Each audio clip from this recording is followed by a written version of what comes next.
Tes satu. Ya, kita mulai. Bismillahirrahmanirrahim. Assalamualaikum warahmatullahi wabarakatuh. Alhamdulillah wassalatu wassalamu ala Rasulillah wa ala alihi wa sahbihi wa mawalah wa la hawla wa la quwata illa billahi wa ba'du. Alhamdulillah, segala puja dan puji hanya milik Allah subhanahu wa ta'ala. Salawat dan juga salam kita hadiahkan kepada Rasul kita Nabi besar Muhammad sallallahu alaihi wa ala alihi wasallam.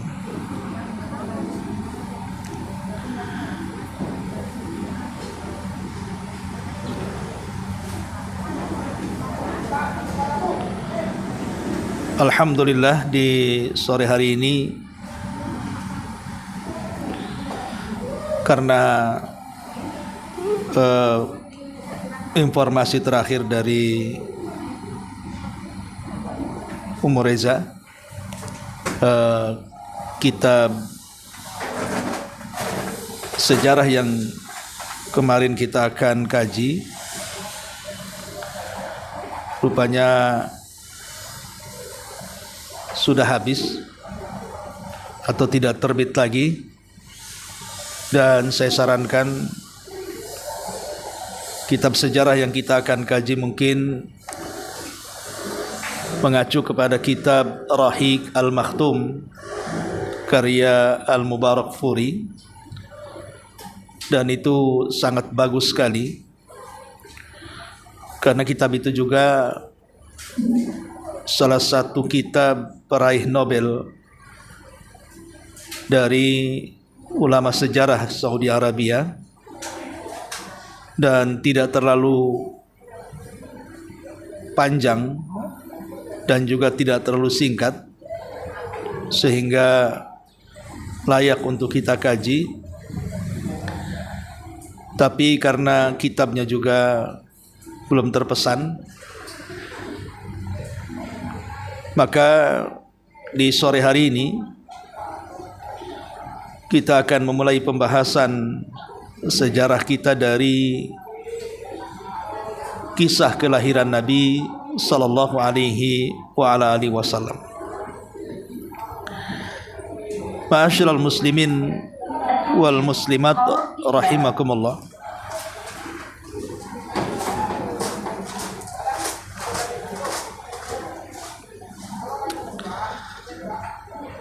Tes satu. Ya. Baik, dari mana kita akan memulai kajian sejarah ini? Kita akan memulai dari kisah di dalam Al-Quran yang sangat erat sekali. Pertama, kisah yang disebutkan dalam surah Al-Buruj, dan yang kedua, kisah yang disebutkan dalam Ashabul Fil. Dua kisah ini sangat erat kaitan dengan peristiwa kelahiran Nabi sallallahu alaihi wasallam. Adapun di dalam surah Al-Buruj, kisah itu disebut kisah Ashabul Uhdud. Adapun di dalam suratul Fil, kisah itu disebut kisah Ashabul Fil. Dan sekali lagi dua-duanya ada erat kaitan dengan kisah kelahiran Rasul kita Muhammad sallallahu alaihi wa ala alihi wasallam. Baik, bagaimana kisah tentang Ashabul Uhdud dan juga kisah Ashabul Fil ini? Disebutkan di permulaan surah Al-Buruj di mana Allah Subhanahu wa taala menjelaskan kepada kita tentang kisah ashab al-Uhdud. Dan kisah ashabul Uhdud ini artinya kisah yang menceritakan tentang pembakaran orang-orang yang beriman yang tidak bersalah hanya karena mereka beriman kepada Allah Subhanahu wa taala. Memang kisah ashabul Uhdud ini dari zaman ke zaman itu selalu ada. Dimulai dari kisah di zaman Ibrahim alaihi salatu wassalam, bagaimana Nabi Ibrahim alaihi salatu wassalam juga mengalami pembakaran hanya karena membela tauhid. Kemudian juga kisah yang lain adalah kisah tentang seorang tukang sisir yang menyisir rambut putri daripada putri-putri Firaun. Kisahnya disebut dengan kisah Masyitah, yang Nabi SAW dalam peristiwa Mi'raj, saat dia masuk ke dalam sorga, dia mencium bau harum yang luar biasa. Kemudian dikatakan kepada Nabi SAW, itulah Masyitah, tukang sisir putri Fir'aun laknatullah alaih. Dia pun tidak lepas dari pembakaran, dimasukkan di dalam bejana yang sangat besar yang penuh dengan minyak zait, kemudian dibakar.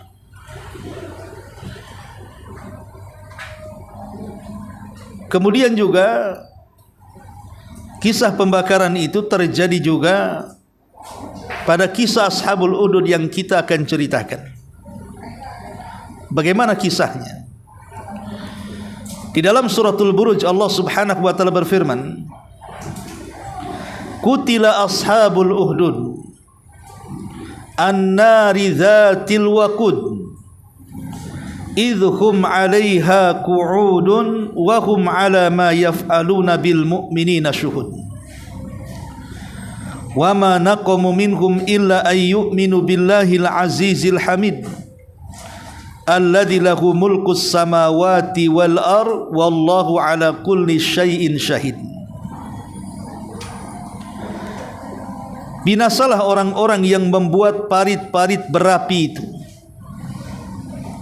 yang dinyalakan dengan kayu bakar, ketika mereka duduk-duduk di sekitarnya, sedangkan mereka menyaksikan apa yang mereka perbuat terhadap orang-orang yang beriman, dan mereka tidak menyiksa orang-orang yang beriman itu, melainkan karena orang-orang yang beriman itu beriman kepada Allah yang maha perkasa lagi maha terpuji, yang mempunyai kerajaan langit dan juga bumi, dan Allah maha menyaksikan segala sesuatu.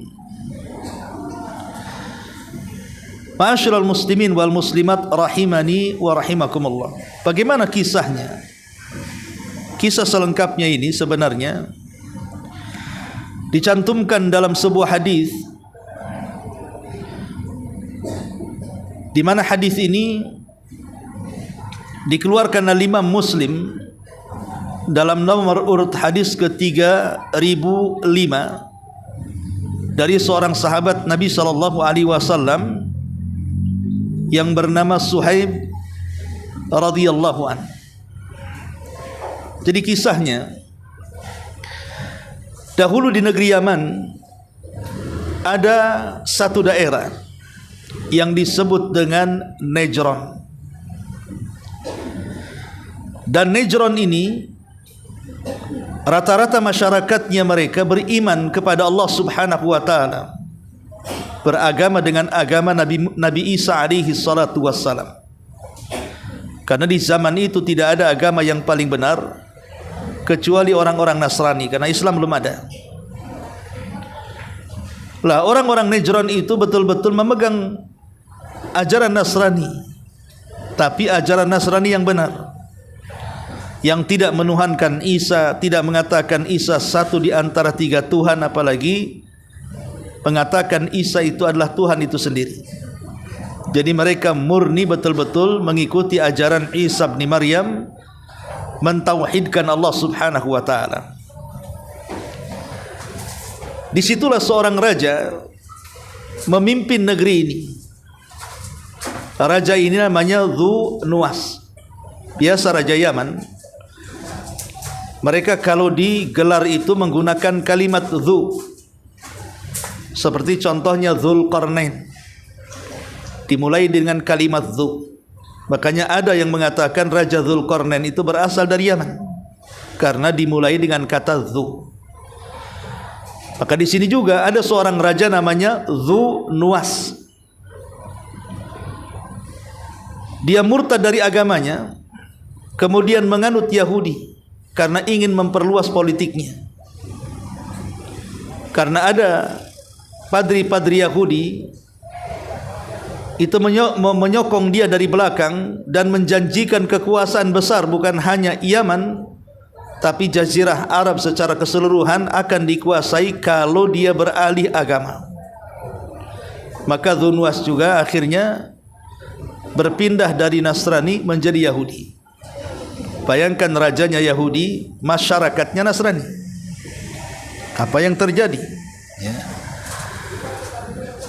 Lah Dzu Nuwas ini sama dengan raja-raja tiran yang lainnya, seperti Namrud yang mengaku dirinya Tuhan dan mengatakan ana uhyi wa umit, saya bisa menghidupkan dan bisa mematikan.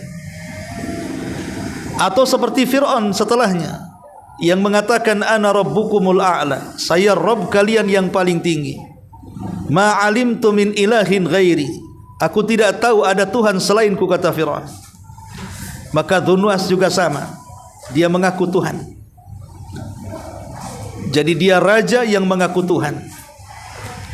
Lah untuk membuktikan ketuhanannya, dia selalu berperilaku aneh, menciptakan sesuatu yang merupakan khawariqul adah, sesuatu yang tidak biasa, dalam bentuk sihir-sihir yang memukau, supaya masyarakatnya tahu bahwa dia seorang Tuhan.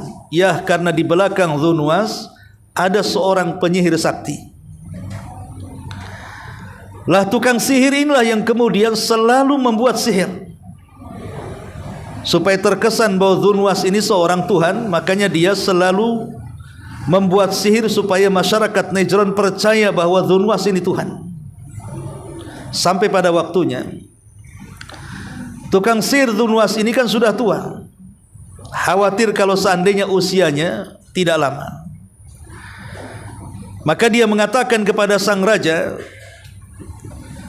inni qad kabirtu fab'ath ilayya gulaman u'allimuhu sihra. Saya sudah tua, tolong cari anak muda, saya akan wariskan seluruh ilmu sihir saya kepadanya, biar dia kelak yang menggantikan diriku menjaga sang raja. Akhirnya kemudian sang raja membuat sayembara kecerdasan anak-anak muda. Terpilihlah satu anak muda yang paling cerdas di antara mereka, kemudian dihantar ke tukang sihir itu. Setelah dihantar ke tukang sihir, maka sang penyihir pun mengajarkan berbagai macam ilmu sihir kepadanya. Masalahnya, anak muda ini rumahnya cukup jauh dari kediaman tukang sihir, sehingga kalau dia pulang pergi itu bisa menghabiskan beberapa waktu. Lah di pertengahan antara kediaman sang anak muda dengan kediaman sang penyihir ini ada tempat ibadah Nasrani, ya semacam gereja di zaman sekarang. Dan di situ ada seorang rahib yang aktif mengajar kenasranian. Jadi anak muda ini karena selalu lewat gereja itu atau kanisa itu, maka dia penasaran sebenarnya di dalam kanisa itu ada apa. Karena selalu ada suara-suara yang keluar dari kanisa. Maka akhirnya anak muda pun memberanikan diri untuk masuk ke dalam kanisa tersebut. Kemudian dia mendengarkan apa yang dikatakan oleh sang rahib yang sedang mengajar orang-orang dalam kanisa itu. Subhanallah, hidayah masuk ke dalam hati anak muda ini. Makin dia tertarik, makin duduk makin tertarik. Sehingga kemudian anak muda ini setiap hari selalu kemudian sebelum sampai di tukang sihir tadi, dia singgah di tempat kanisa untuk belajar kepada sang rahib. Kemudian setelah belajar kepada sang rahib, baru dia keluar. Kemudian dia melanjutkan perjalanannya ke penyihir dan belajar sihir. Begitu setiap hari dia lakukan, tidak ada henti-hentinya. Tapi masalahnya, kalau dia telat sampai ke tukang sihir, pasti akan dimarahi dan dipukul. Dan kalau dia telat pulang juga, sama, akan dimarahi orang tuanya. Akhirnya kemudian dia minta kepada sang rahib solusi. Kira-kira apa yang harus kami lakukan? Maka sang rahib memberikan trik dan mengatakan, bilang saja kalau engkau telat datang ke penyihir, bilang saja keluargamu menahanmu. Kalau seandainya keluargamu juga marah karena kau telat pulang, katakan penyihir menahanmu, sehingga engkau tidak ada yang akan memarahinya. Akhirnya seperti itulah kemudian anak muda ini berkilah supaya tidak terkena hukuman keluarganya dan tidak terkena hukuman penyihir, dan dia masih tetap bisa belajar kepada sang rahib. Akhirnya lambat laun pengetahuan tentang sang rahib pun mulai dia kuasai, termasuk juga pengetahuan sang penyihir dia mulai kuasai. Tapi tentu ajaran yang berbeda. Satu ilmu putih bahasanya, satu ilmu hitam. Satu ilmu tauhid, satu ilmu kesyirikan. Tentu bertentangan, karena ini antara minyak dan air, barat dan timur, langit dan bumi, tidak pernah ketemu. Tapi entah kenapa kemudian hatinya lebih tentram kepada ajaran sang rahib dibandingkan kepada ajaran sang penyihir. Sampai pada waktunya dia ingin membuktikan ilmu keduanya. Dia mendengar bahwa ada satu perkampungan selalu diganggu oleh hewan buas, yang tak jarang hewan buas ini membunuh warga sekitarnya. Jadi dia ingin membunuh hewan itu. Dicarinya hewan itu sampai akhirnya ketemu. Kemudian setelah ketemu, maka dia mengambil satu batu kerikil. Kemudian batu kerikil ini tiba-tiba dia mengatakan, ya Rabb, Allahumma in kana amrul rahib ahab ilaika min amri sahir faqtul hadhihi dzaba hatta yamdiyan nas. Maka dia mulai berdoa kepada Allah Subhanahu wa taala dengan fitrahnya dan mengatakan, ya Allah, apabila ajaran sang rahib itu lebih dicintai di sisimu daripada ajaran tukang sihir itu, maka bunuhlah binatang itu sehingga manusia bisa lalu lalang dan selamat dari terkamannya. Subhanallah, hanya berdoa seperti itu, dia ambil satu batu kecil, kemudian dilesatkan kepada binatang buas itu tanpa harus menggunakan mantra-mantra yang diajarkan sang penyihir. Hanya berdoa seperti itu, tiba-tiba binatang itu mati. Lah kematian binatang inilah makin meyakini bahwa ajaran sang rahib jauh lebih baik dibandingkan ajaran sang penyihir. Maka sejak itulah dia tidak mau datang lagi ke penyihir. Kemudian dia fokus belajar kepada sang rahib. Sampai pada waktunya sang rahib mengatakan, ya bunayya, antal yawma afdalu minni, qad balagha min amrika ma arah, wa innaka satubtala fa ini betulita fala tadullu alayya. Kemudian sang rahib menasihati anak muda ini dan mengatakan, wahai anakku, saat ini engkau jauh lebih baik ilmunya dibandingkan diriku. Keadaanmu sudah sampai pada tingkat sesuatu yang tidak bisa kubayangkan. Engkau jauh lebih mumpuni dibandingkan diriku.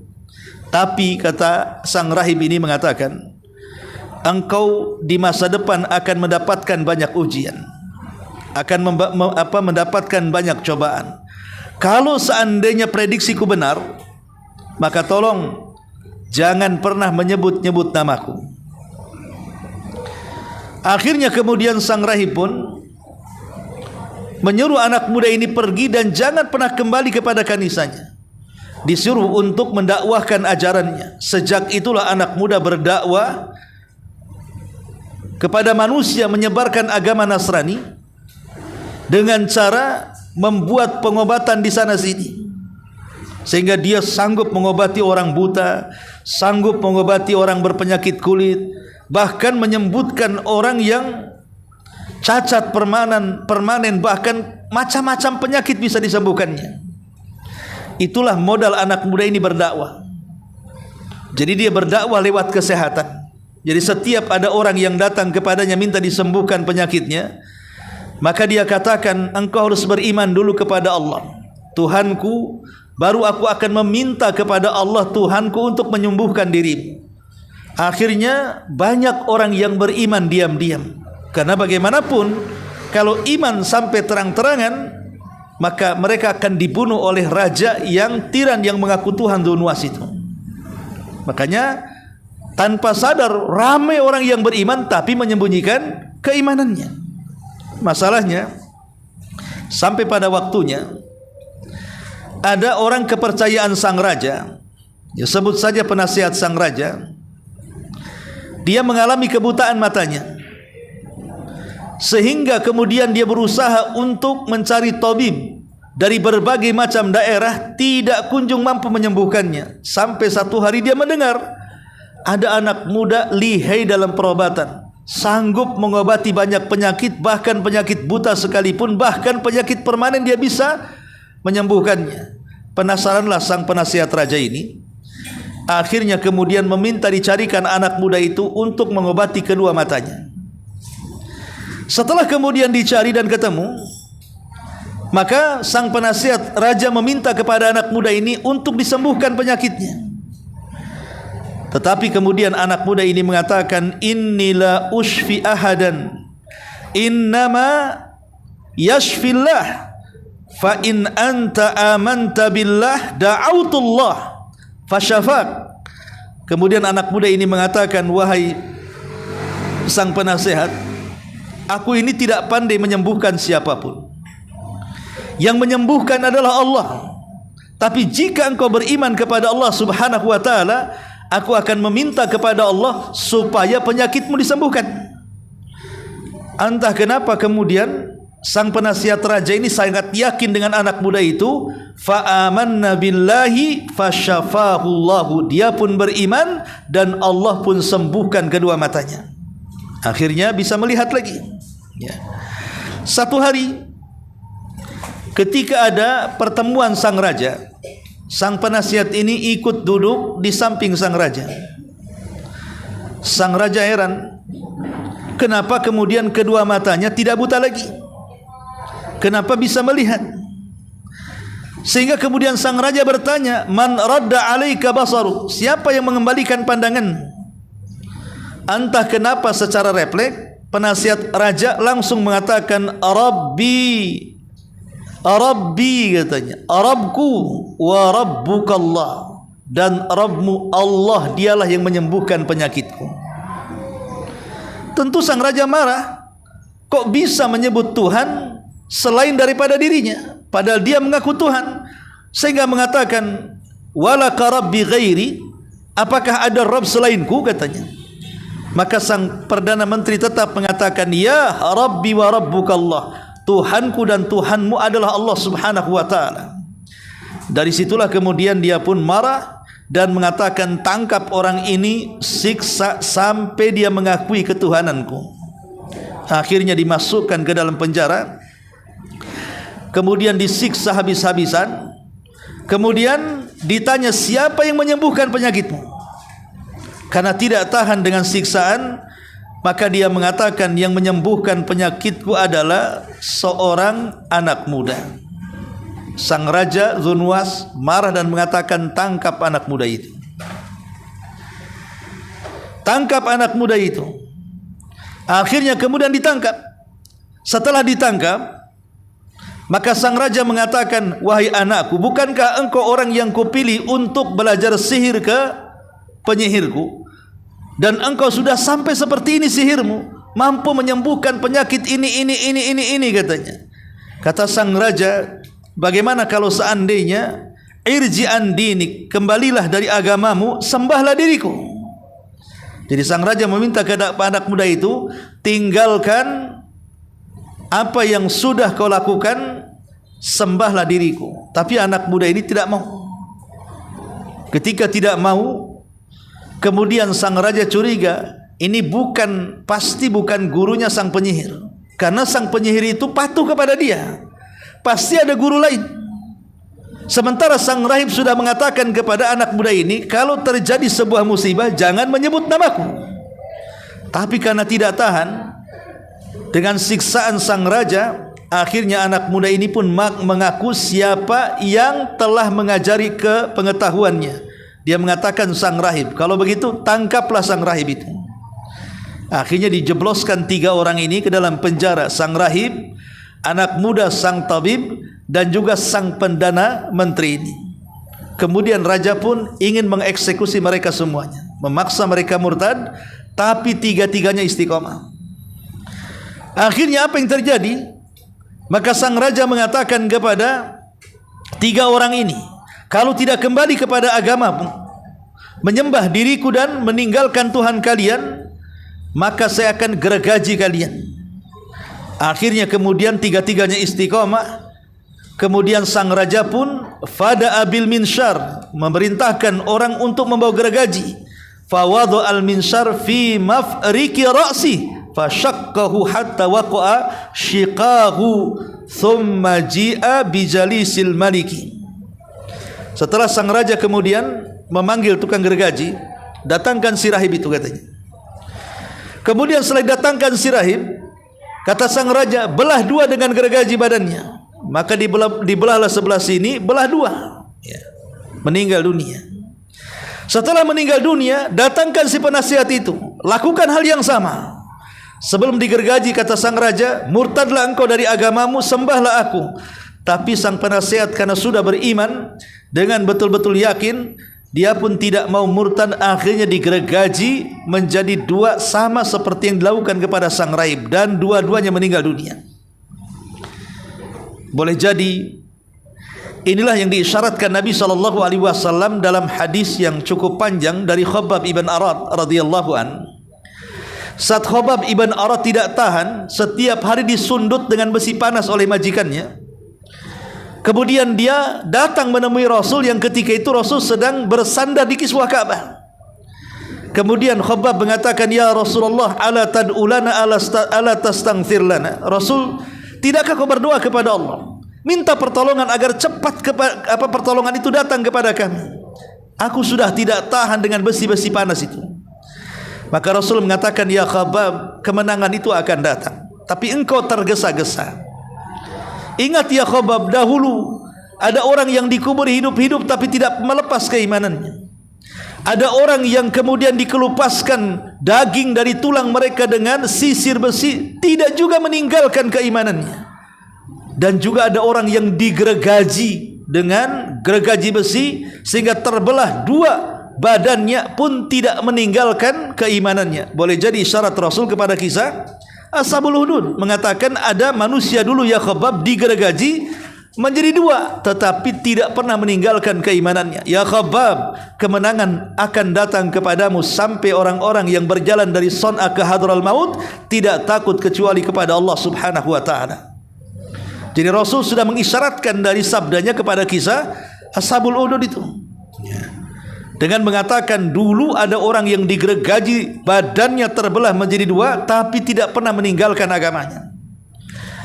Akhirnya kemudian kembali ke cerita sang raja ini.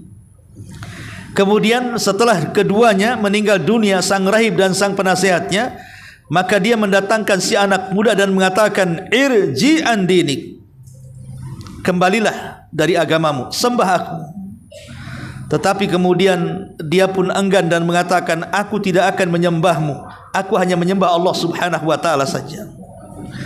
Kemudian sang raja ingin memberikan hukuman yang berbeda. Bukan digergaji di belah dua, tidak. Dia ingin meminta kepada prajuritnya, bawa anak muda ini ke atas bukit, kemudian lempar dari atas supaya manusia tahu orang-orang yang murtad dari agama. Maka kemudian sang raja pun memerintahkan beberapa pengawalnya untuk membawa anak muda ini ke atas bukit. Setelah di atas bukit, anak muda ini kemudian berdoa kepada Allah Subhanahu wa taala dan mengatakan, Allahumma kfinihim bima syi'ta. Ya Allah, Engkau pelindungku yang baik. Lindungilah aku dari mereka, terserah bagaimana caramu. Entah kenapa setelah dia berdoa seperti itu, gunung ini menjadi gempa, sehingga para pengawal sang raja semua jatuh ke bawah dan mati, dan anak muda ini selamat. Mengetahui anak muda ini selamat, maka sang raja meminta tangkap kembali anak muda itu. Akhirnya dicari dan ditangkap. Kemudian sang raja merintahkan bawa ke tengah lautan, lempar di tengah-tengah lautan gitu.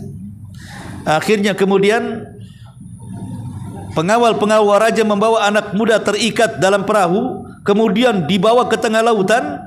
Sampai di tengah lautan, anak muda ini berdoa dengan doa yang sama, Allahumma kfinihim bima syi'ta. Ya Allah, lindungi aku, terserah bagaimana caramu. Entah kenapa perahu itu kemudian hancur di tengah lautan. Semua pengawal raja mati. Anak muda ini selamat dengan mengayuh bekas pecahan daripada kayu kapal dan berhasil ke tepian. Sehingga sang raja ini berkali-kali hendak membunuhnya, tetapi gagal. Anak muda ini merenung, saya lari kemana saja tidak mungkin bisa. Pasti sang raja akan mencari saya, menangkap saya, dan berusaha untuk membunuh saya. Maka dia meminta petunjuk kepada Allah, bagaimana caranya supaya dia menyelamatkan diri, atau kalaupun harus mati, mati dengan cara yang bermanfaat. Kemudian dia terpikir bahwa dia ingin mati, tapi kematiannya bermanfaat bagi seluruh manusia.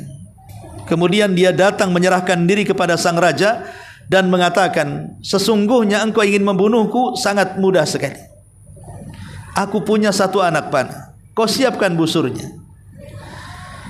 Kemudian syaratnya, kumpulkan manusia yang banyak, gantung aku di tiang salipan, kemudian arahkan panah itu persis di pelipis mataku. Tetapi itu belum cukup membunuhku sampai engkau membaca mantra Bismillahi Rabbil Ghulam. Bismillahi Rabbil Ghulam, itulah mantranya. Maka karena raja ini kan sudah kalut, berkali-kali membunuh anak muda itu tidak bisa. Sementara anak muda ini yang selalu mengganggu keinginannya mengaku sebagai Tuhan, berdakwah di mana-mana, sehingga dia ingin kematiannya. Ketika anak muda menyerahkan diri dan mengatakan seperti itu, senang sang raja. Tanpa berfikir dia mengatakan kepada rakyat Najran, berkumpulah di tanah lapang. Al-Imam Ibnu Katsir rahimahullah ta'ala menyebutkan bahwa yang hadir di lapangan itu ada sekitar 20.000 lebih. Umat Najran berkumpul di lapangan itu. Maka kemudian anak muda itu digantung di tiang gantungan. Kemudian sang raja sudah menyiapkan busurnya, dan anak panah sudah diberikan sang anak muda itu. Mulailah kemudian anak panah itu dilesatkan dari tangannya, seraya dia berteriak Bismillahi Rabbil Ghulam. Melesatlah anak panah itu persis mengenai pelipisnya. Matilah anak muda itu. Ketika anak muda itu mati, entah dari mana, siapa yang mengomando, tiba-tiba para penonton, 20.000 penonton itu, mereka mengatakan amanna bi Rabbil Ghulam. Kami beriman dengan Rabbnya anak muda itu. Kenapa coba? Masyarakat Najran tiba-tiba mereka mengatakan seperti itu, karena itu sebenarnya instruksi daripada sang raja. Sang raja tidak paham kalimat itu membatalkan ketuhanannya. Ketika dia mengatakan Bismillahi Rabbil Ghulam dengan menyebut Rabbnya anak muda itu, aku lesatkan panah ini, berarti secara tidak langsung raja itu telah menggugurkan ketuhanannya dan mengakui Tuhannya anak muda itu. Makanya ketika sang raja mengatakan seolah-olah saya bukan Tuhan lagi, Tuhan yang benarlah Tuhannya anak muda itu, ya semua penonton mengatakan amanna bi rabbil gulam. Kami beriman dengan Rabbnya anak muda itu. Raja tidak paham, dia yang memobilisasi untuk orang-orang beriman kepada Allah Azza wa Jalla. Itulah taktiknya anak muda itu. Tapi ingat, ada sebagian orang-orang yang mereka melakukan aksi-aksi bom bunuh diri. Salah satunya mereka menganggap bahwa apa yang mereka lakukan itu sah berdasarkan dalil. Salah satu dalilnya anak muda ini. Jadi aksi-aksi teror yang digunakan para terorisme itu, yang meledakkan dirinya, mereka berdalil dengan kematian anak muda ini. Karena anak muda ini kan menyerahkan dirinya untuk dibunuh. Tetapi ada satu hal yang mereka tidak pahami. Betul anak muda ini menyerahkan dirinya untuk mati, tetapi kematian anak muda ini menjadi 20.000 Nejron masuk Islam. Pertanyaannya, Anda yang melakukan aksi bunuh diri ini, berapa orang yang sudah masuk Islam? Satu. Yang kedua, yang ada Islam akhirnya dicap dengan cap yang macam-macam. Islam agama teroris, Islam agama sadis, Islam agama radikalis, dan begitu seterusnya. Bahkan kemudian banyak orang-orang yang kemudian lari dari Islam karena kemudian Islam menjadi diburuk-burukan dengan sebutan-sebutan seperti itu. Jadi tidak benar pendalilan bom bunuh diri dengan kisah Ashabul Ukhdud di sini. Karena kisah Ashabul Ukhdud di sini kematiannya menjadikan rakyat Najran beriman. Ya. Apakah kemudian kematian para teroris itu menjadikan 20.000 orang-orang di luar daripada Islam berbondong-bondong masuk Islam setelah peristiwa itu? Yang ada dikecam semua negara. Bahkan negara Islam bisa hancur oleh negara-negara kafir hanya dengan alasan mencari teroris di negara itu. Kemudian dihancurkan negaranya. Jadi ini tidak masuk di akal. Ma'asyiral muslimin yang dimuliakan Allah Azza wa Jalla. Kemudian kisah selanjutnya, ketika kemudian rakyat Najran ini semua beriman, raja makin marah. Kok bisa yang mati 3 tumbuh 20.000? Ya. Yang mati ini 3 yang beriman. Tiba-tiba sekarang raja dihadapkan dengan 20.000 yang beriman. Tapi memang Dzunwas ini raja tiran yang tidak punya belas kasih kepada rakyatnya, apalagi sudah beda agama. Itulah Yahudi itu, kadang-kadang mereka sudah tidak punya lagi sama sekali di luar agamanya, mereka seolah-olah menumpahkan darah itu ringan bagi mereka.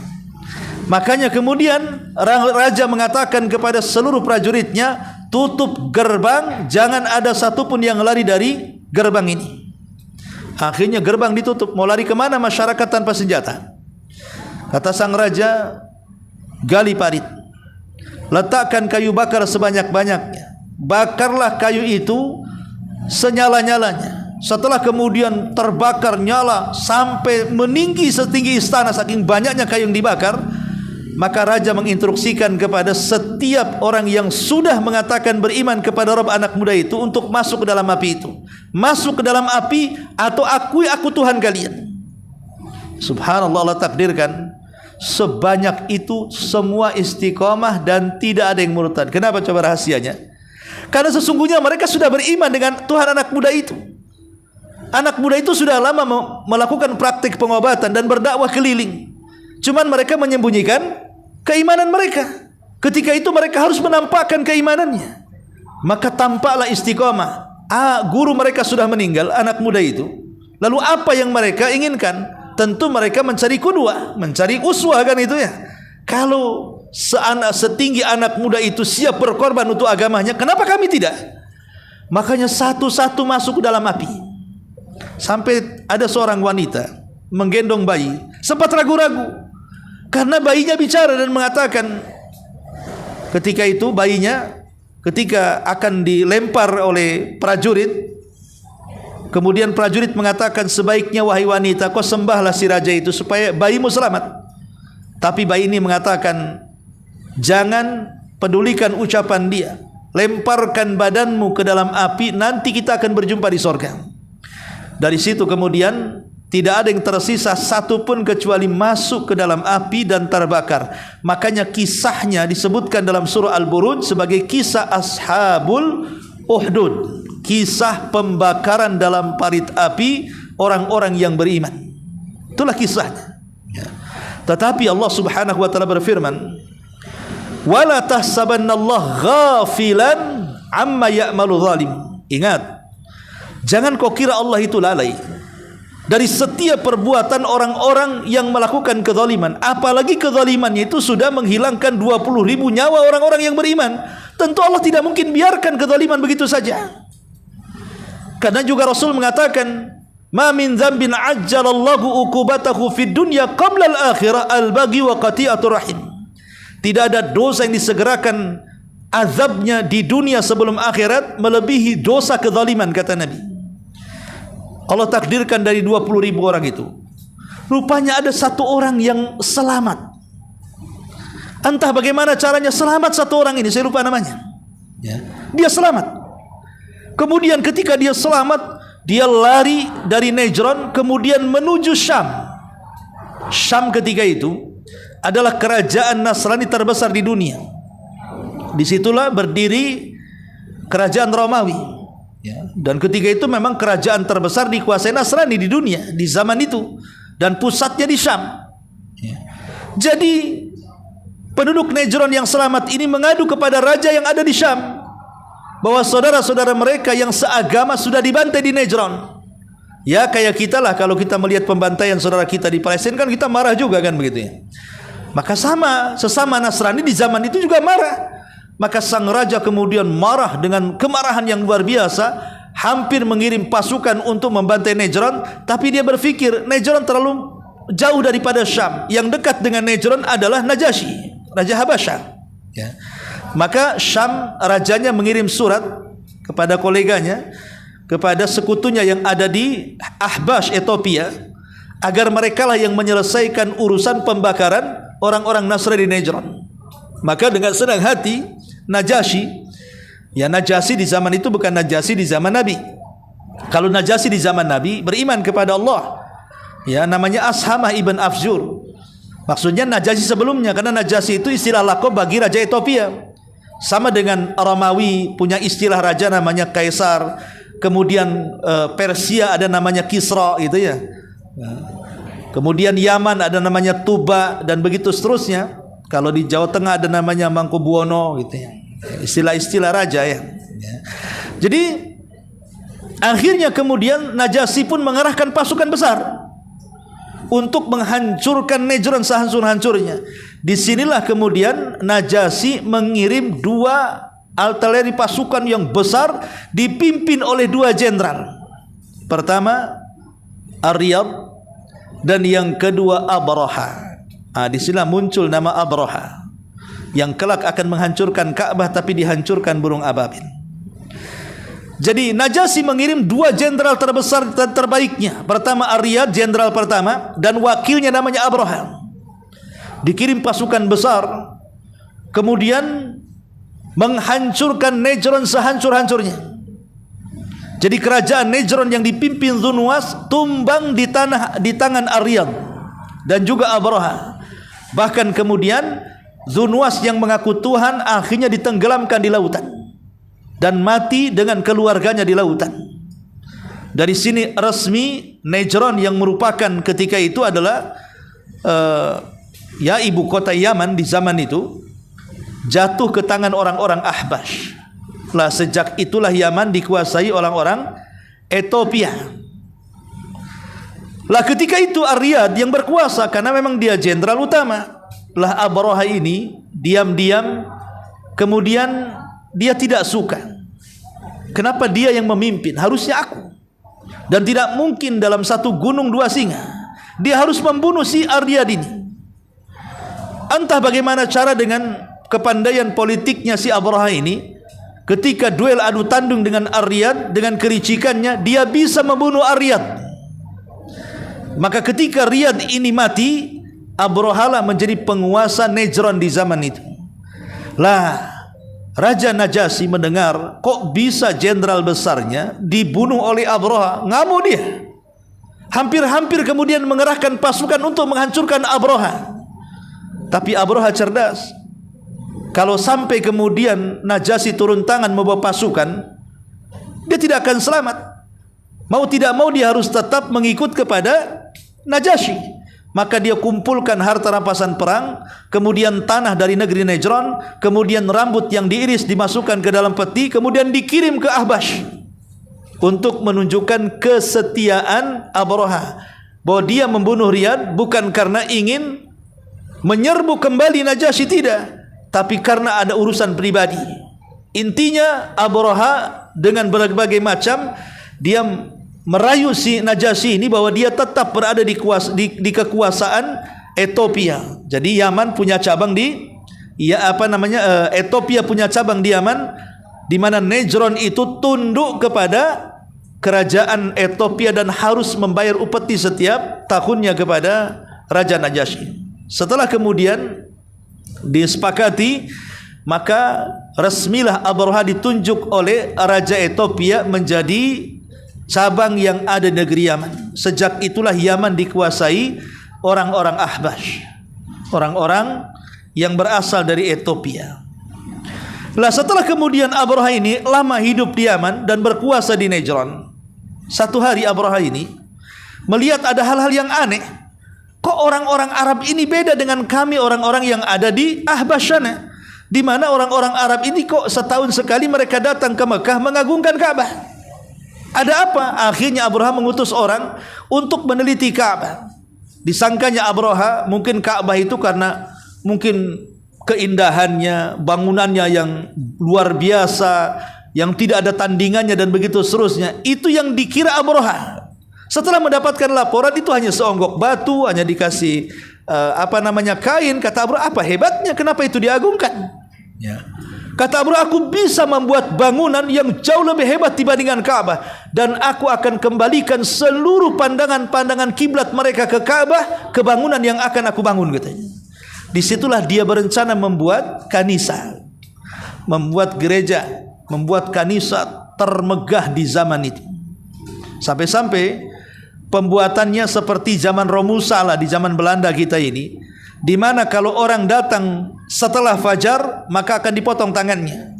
Jadi mereka para pekerja Romusa itu harus datang sebelum fajar. Kalau datang setelah fajar telat sedikit saja dipotong tangannya.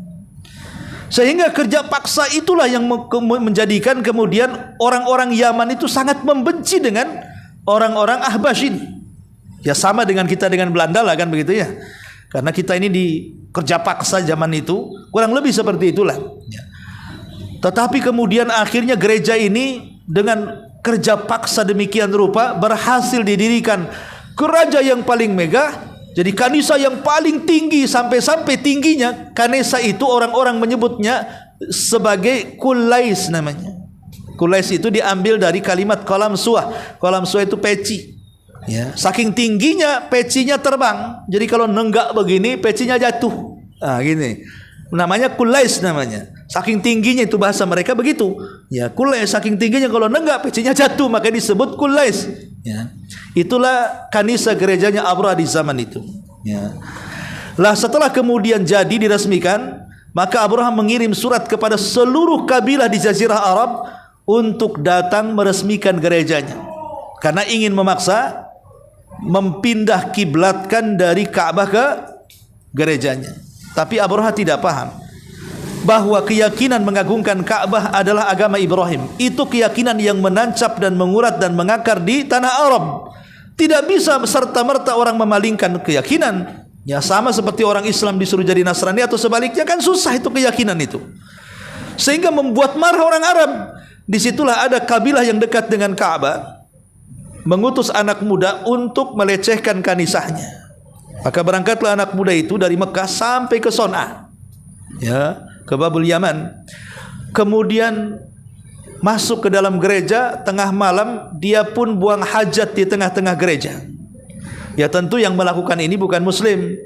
Ini kan orang musyrik Arab, kan belum ada Islam. Orang Islam tidak boleh melecehkan tempat agama, tempat ibadah agama orang, nggak boleh. Ya, ini kan kerjanya orang musyrik. Mereka anak muda ini masuk ke gereja, buang hajat, nulis surat di samping kotorannya, kemudian pulang. Ketika Abraha mendengar, ia merasa dilecehkan, belum diresmikan sudah dilecehkan, dan membaca surat, marah. Disitulah kemudian dia ingin membalas dendam. Dia sudah melecehkan gerejaku, maka Ka'bah kalian harus kuhancurkan. Disitulah dia mengirim surat ke Ethiopia agar Raja Najasyi mengirim gajah-gajah untuk menghancurkan Ka'bah. Karena orang Arab tidak kenal gajah, nggak ada gajah di zaman itu. Akhirnya oleh Abraha dikirim, oleh Najasyi dikirim sekitar, ada yang mengatakan 4, ada yang mengatakan 8, ada yang mengatakan 12 gajah. Fungsinya gajah-gajah itu apa? Umpamanya ini Ka'bah ini kotak, ya. Jadi mau dikasih rantai di sini, kasih rantai di sini, ujungnya kasih rantai, nanti gajahnya akan menariknya dan akan roboh seketika. Itu tujuannya. Makanya nanti perangnya juga disebut perang gajah. Karena orang Arab tidak kenal gajah. Ketika gajah datang ke negeri Yaman, orang Arab bingung, ini apa ini? Melihat saja sudah ketakutan. Lah disitulah ada satu gajah yang paling besar dari sekian gajah, namanya Mahmud. Maka itulah raja yang kemudian gajah yang ditunggangi oleh Abraha. Disitulah Abraha membawa pasukan besar dari negeri Son'a menuju negeri Mekah. Bagaimana kisahnya masih panjang, ya, karena sudah sore. Ya, saya kira ini yang bisa sampaikan. Saya kira tidak ada pertanyaan, kita nunggu sampai datang kitabnya. Subhanakallahumma bihamdika asyhadu an la ilaha illa anta astaghfiruka wa atubu ilaik. Allahu taala alam. Assalamualaikum warahmatullahi wabarakatuh.